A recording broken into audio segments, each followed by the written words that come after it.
আমাদের সাগর পাড়ায় বসেছে মেলা, ঘুরতে যাব।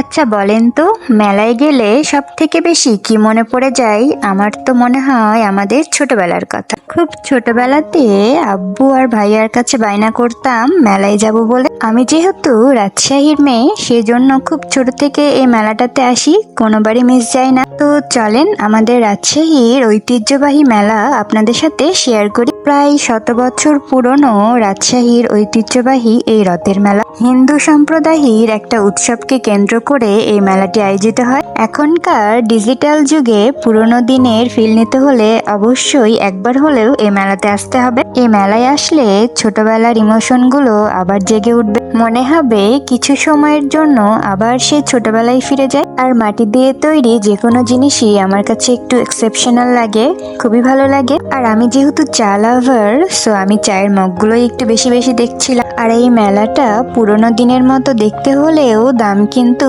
পুরোনো দিনের মতো একদম নেই। প্রতিটা জিনিসই বেশ চড়া দামে বিক্রি হচ্ছে। আর আমি বাসা থেকে খালি হাতে গেছি, মানে চুড়ি পরে যাইনি যে মেলা থেকে চুড়ি পরবো। কাচের রেশমি চুড়ি আমার অনেক বেশি পছন্দ, সেজন্য চুড়ি অনেক বেশি খুঁজলাম, বাট কোথাও পাইনি। আর এই যে আমাদের কিউটি নুপুর কিউট কিউট ট্যাডি দেখছে, সে ট্যাডি নিবে ভাবছিল। আর এই স্টলটা আমার অনেক বেশি পছন্দ হয়েছে, এখানে বেশ ইউনিক জিনিসপত্র ছিল। এই মালাগুলো অনেক বেশি সুন্দর ছিল, বাস্তবে দেখতে আরো বেশি সুন্দর। আর এই চুড়িগুলো অসম্ভব সুন্দর ছিল। ওনারা এত সুন্দর করে কিভাবে তৈরি করে আমি জানি না। এই রথের মেলায় সব থেকে সুন্দর স্টল হচ্ছে এইটা, আমার কাছে তো অনেক বেশি ভালো লেগেছে। একদম বিদ্যুৎ অফিসের গেটের কাছে ছিল এই স্টলটা। তোমার হাত পাখার বাতাসে প্রাণ জুড়িয়ে আসে।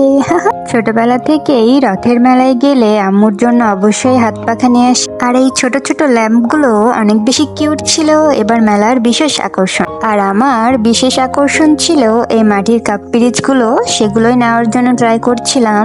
ভালো দেখে নিতে হবে, সেজন্য সব দোকান ঘুরছিলাম। যারা আমার ফলোয়ার আছেন তারা তো জানেন চা আমার ইমোশন, সেজন্য বিভিন্ন ধরনের চায়ের কাপ কালেক্ট করতে আমার অনেক বেশি ভালো লাগে। এগুলো দেখে আমার মতো কি আপনাদেরও ছোটবেলার কথা মনে পড়ে যাচ্ছে? ছোটবেলায় এগুলো নেওয়ার জন্য অনেক বায়না করতাম, বড়রা জানতো বাসায় নিয়ে যেয়ে ভেঙে ফেলবো, তারপরেও কিনে দিত। আর এই যে আমাদের জিলাপি লাভার জিলাপি খাচ্ছে, সে জিলাপি খাইতে অনেক বেশি পছন্দ করে। আর আমি একদমই পছন্দ করি না, সেজন্য আমি দাঁড়িয়ে দাঁড়িয়ে ভিডিও করছিলাম। আর মেলার জিলাপিগুলো অনেক বেশি মজা হয় নর্মালি জিলাপির থেকে। আর এই মাটির কেটলিটা অসম্ভব সুন্দর ছিল, আমি তো জাস্ট ফিদা হয়ে গেছি দেখে। তারপর বাকিটা ঘুরে দেখছিলাম, এই আচারের স্টলটা ছিল, তবে আচারগুলো একটু ঢেকে রাখলে ভালো হইতো। সরি, বাট আমার কাছে এটাই মনে হয়েছে। তারপর সামনে পড়ে গেল খই ভাজা। এখানে মিষ্টি খইও পাওয়া যায়, পানসা খইও পাওয়া যায়। মেলার ঐতিহ্যবাহী খাবার এগুলো, কারণ সেই ছোটবেলা থেকে দেখছি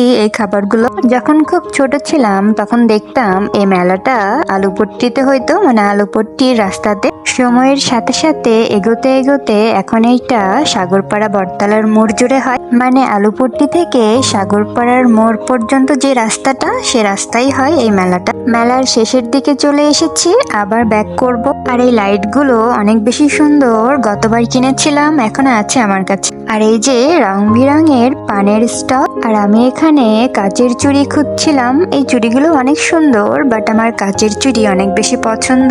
এবারের মেলায় মেয়েদের স্টলই সব থেকে বেশি, তাই আপুরা ভাইয়াদের নিয়ে তাড়াতাড়ি মেলায় চলে যান। আর যারা রাজশাহীর বাইরে আছেন, মেলা দেখতে আসতে পারছেন না, তারা আমার এই ভিডিওর মাধ্যমে মেলা দেখে নেন আর এনজয় করেন। আর আমরা তো এই মেহেদির মাধ্যমে মেলাটা কমপ্লিট করলাম, অনেক বেশি সুন্দর ছিল ডিজাইনগুলো। তাই আপুরা মেলায় আসলে অবশ্যই হাতে মেহেদি দিয়ে নেবেন, জাস্ট 2-5 মিনিট লাগবে, খুব বেশি সময় লাগে না। আর ডিজাইনটা কেমন হয়েছে অবশ্যই কমেন্টে জানিয়ে দিবেন। আর আমি নূপুরকে বলছিলাম যে তোমারটা বেশি সুন্দর হয়েছে, আর নূপুর আমাকে বলছিল তোমারটা বেশি সুন্দর লাগছে। সেই জন্য বলছি আপনারাই কমেন্ট করে জানান কারটা বেশি সুন্দর লাগছে। এখনো উল্টা রথ পর্যন্ত সময় আছে, অবশ্যই এসে একবার ঘুরে যাবেন। রাজশাহীর সব থেকে পুরনো ও ঐতিহ্যবাহী মেলা রথের মেলা। আর আবারও বলে দিচ্ছি, এটা হচ্ছে আলুপট্টি আর সাগরপাড়া বটতলা মোড়ের যে রাস্তাটা, সে রাস্তায় আয়োজন করা হয়েছে। আর এতক্ষণ এত কষ্ট করে ভিডিওটি দেখার জন্য সবাইকে অসংখ্য ধন্যবাদ।